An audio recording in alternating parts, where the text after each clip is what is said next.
ನಾನು ಮಾಧವಿ ಲಾಖೆ ಎಂಟಿವಿ ವೀಕ್ಷಕರಿಗೆ ಸ್ವಾಗತ. ತಾಳಿಕೋಟೆ ತಾಲೂಕಿನ ಕಲಕೇರಿ ಗ್ರಾಮದಲ್ಲಿ ಶ್ರೀಶೈಲ ಪೀಠದ ಜಗದ್ಗುರು ಡಾಕ್ಟರ್ ಚನ್ನಸಿದ್ದರಾಮ ಪಂಡಿತರಾದ ಶಿವಾಚಾರ್ಯ ಭಗವತ್ಪಾದರು ತಮ್ಮ ಆಶೀರ್ವಚನ ಹೇಳಿದರು. ಗ್ರಾಮದ ಗುರುಮರುಳ್ಯರಾದ್ದರ ಸಂಸ್ಥಾನ ಹಿರೇಮಠದಲ್ಲಿ ಲಿಂಗೈಕ್ಯ ಬಸವಲಿಂಗ ಮರಳುಸಿದ ಶಿವಾಚಾರ್ಯರ 23ನೇಯ ಪುಣ್ಯ ಸ್ಮರಣೋತ್ಸವದ ನಿಮಿತ್ತ ಫೆಬ್ರವರಿ 18ರಿಂದ ಪ್ರಾರಂಭವಾದ ಉಪ್ಪಲ್ಲ ದಿನಿಯ ಮುಗ್ಧ ಸಂಗಮೇಶ್ವರರ ಮಹಾಪುರಾಣ ಮಹಾಮಂಗಲದ ಪ್ರಯುಕ್ತ ನಡೆದ ಧರ್ಮಸಭೆ ಮತ್ತು ಪ್ರಶಸ್ತಿ ಪ್ರದಾನ ಸಮಾರಂಭದಲ್ಲಿ ಅವರು ಆಶೀರ್ವಚನ ನೀಡಿದರು.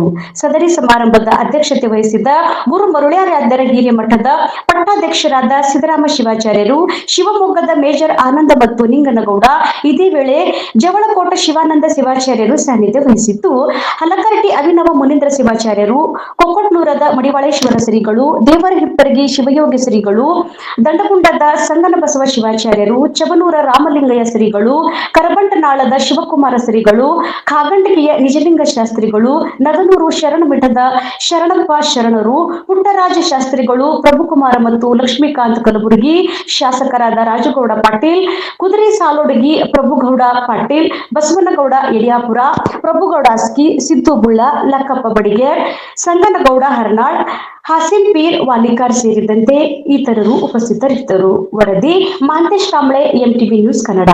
ನಿರಂತರ ಸುದ್ದಿ ಮತ್ತು ಜಾಹೀರಾತುಗಳಿಗಾಗಿ ಎಂಟಿವಿ ಕನ್ನಡ ನ್ಯೂಸ್ ಅನ್ನು ಸಬ್ಸ್ಕ್ರೈಬ್ ಮಾಡಿ. ಪರುಷ ಮನೆಗೆ ಹೋಲಿಸ್ತಾರೆ. ಆ ಹೋಲಿಕೆ ಸರಿಯಾದದ್ದಲ್ಲ. ಯಾಕೆ ಅಂತ ಕೇಳಿದ್ರೆ, ಪರುಷ ಮಣಿಯನ್ನ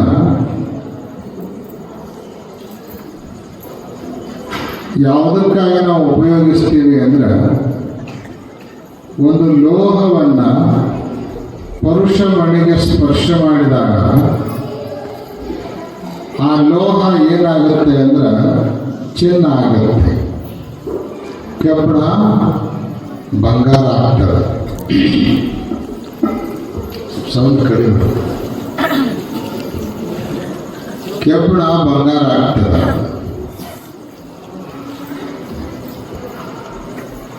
ಆದ್ರೆ ಒಂದು ಕಬ್ಬಣ ಪರುಷ ಮಣಿಯನ್ನು ಮುಟ್ಟಿದ ಕ್ಷಣ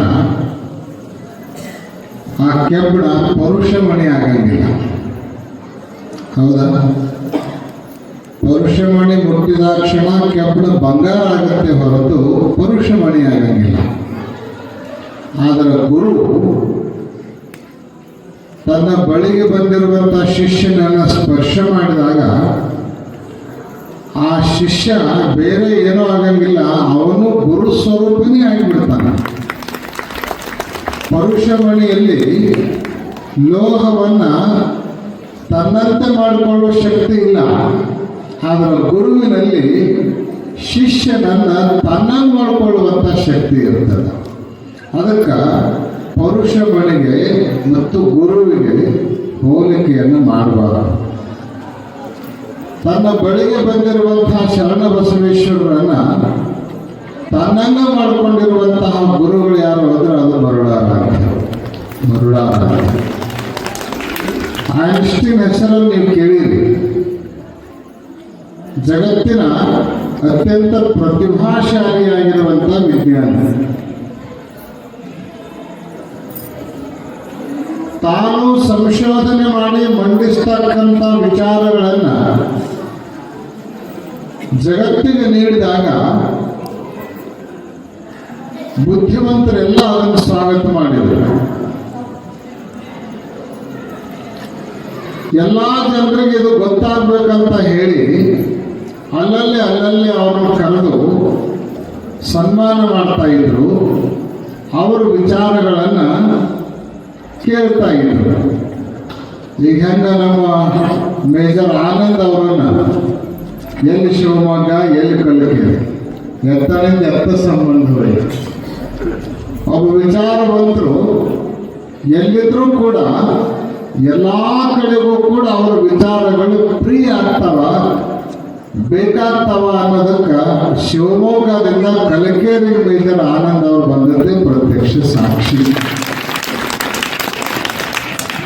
ಮೇಜರ್ ಆನಂದ್ ಅವ್ರ ಮಾತುಗಳು ಹೆಂಗಿದ್ದು ಅಂದ್ರೆ ಮೈನರ್ ಆಗಿರ್ಲಿಲ್ಲ, ಅವು ಮೇಜರ್ ಆಗೇ ಇದ್ವು. ಅವು ಮೇಜರ್ ಆಗೇ ಇದ್ವು. ನಿಮ್ಮ ಜೀವನದೊಳಗೆ ಅಳವಡಿಸಿಕೊಳ್ಬೇಕು. ಹಿಂಗ ಐನ್ಸ್ಟೀನ್ ಅವರ ವಿಚಾರಗಳನ್ನ ಕೇಳೋದ್ರ ಸಲುವಾಗಿ ಎಲ್ಲಾ ಕಡೆಗೂ ಅವರು ಕರೆಸ್ತಿದ್ರು. ಸಾಧನೆಯ ಅಂಗವಾಗಿ ನಡೆದುಕೊಂಡು ಬರ್ತಾ ಇರುವಂತಹ ಕಾರ್ಯಕ್ರಮಗಳು ವರ್ಷದಿಂದ ವರ್ಷಕ್ಕೆ ಬಹಳ ವೈಭವ ಮತ್ತು ಅರ್ಥಪೂರ್ಣ ಸ್ವರೂಪವನ್ನು ಪಡೆದುಕೊಳ್ತಾ ಹುಣ್ಣಿಮೆಯ ಚಂದ್ರನಂತೆ ಬೆಳೀತಾ ಇರುವುದನ್ನು ನೋಡಿ ಜಗದ್ಗುರುಗಳವರಿಗೆ ಅತ್ಯಂತ ಸಂತೋಷ ಮತ್ತು ಆನಂದ ಉಂಟಾಗಿದೆ.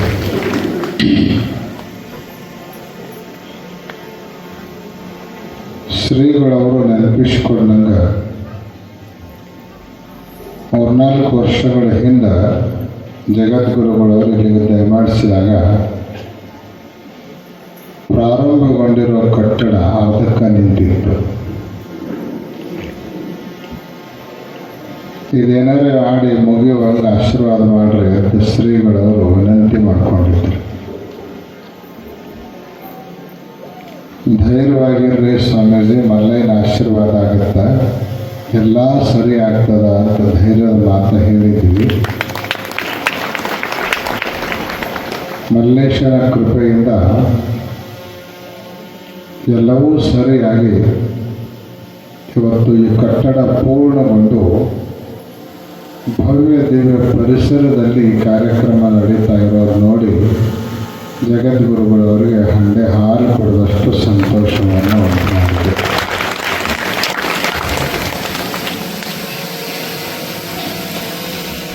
ಗುರುಗಳ ಪಾತ್ರ ಪ್ರತಿಯೊಬ್ಬ ಮನುಷ್ಯನ ಬದುಕಿನಲ್ಲಿ ಬಹಳ ಪ್ರಮುಖವಾದದ್ದು. ಗುರುವಿನ ಭವನಿಧಿ ತರಹಿನ ಕೋಯಿ ಅಂತ ತುಳಸಿದಾಸರು ಹೇಳಿದ್ದಾರೆ. ಗುರುವಿನ ಕೃಪೆ ಇಲ್ಲದೆ, ಗುರುವಿನ ಅನುಗ್ರಹ ಇಲ್ಲದೆ ಜಗತ್ತಿನ ಯಾವ ಮನುಷ್ಯನೂ ಕೂಡ ಸಂಸಾರ ಸಾಗರವನ್ನು ದಾಟಲಿಕ್ಕೆ ಸಾಧ್ಯ ಇಲ್ಲ. ಸಾಂಸಾರಿಕ ದುಃಖ ಭವಬಂಧನ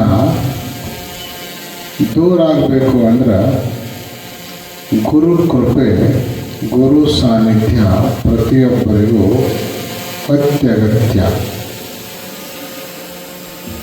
ಗುರುವಿನಲ್ಲೊಂದು ಅಗಾಧವಾದ ಶಕ್ತಿ. ಆ ಶಕ್ತಿ ಏನು ಅನ್ನೋದನ್ನು ಜಗತ್ತಿಗೆ ತೋರಿಸಿಕೊಟ್ಟಿರುವಂತಹ ಒಬ್ಬ ಅಪರೂಪದ ಶ್ರೀಗಳು ಯಾರು ಅಂದ್ರೆ ಲಿಂಗೈಕ್ಯ ಮರುಳಾರಾಧ್ಯ ಶಿವಾಚಾರ್ಯರು ಅನ್ನೋದನ್ನು ನಾವು ಮರೆಯುವಂತಿಲ್ಲ. ಶರಣ ಬಸವೇಶ್ವರರಿಗೆ ಲಿಂಗ ದೀಕ್ಷೆಯನ್ನು ಕೊಟ್ಟು ಉಪದೇಶವನ್ನು ಮಾಡಿ ಶರಣ ಬಸವೇಶ್ವರರನ್ನು ತನ್ನಂಗ ಮಾಡಿಕೊಂಡು ಗುರುಗಳು ಯಾರು ಅಂದ್ರೆ ಮರುಳಾರಾಧ್ಯರು. ಆ ಕಾರಣಕ್ಕನ ಶರಣ ಬಸವೇಶ್ವರರ ಗದ್ದಿಗೆಯಲ್ಲಿ ಒಂದೇ ಮೂರ್ತಿ ಇಲ್ಲ. ಎಷ್ಟು ಮೂರ್ತಿ ಅದಾವು? 2 ಮೂರ್ತಿ ಅದಾವ.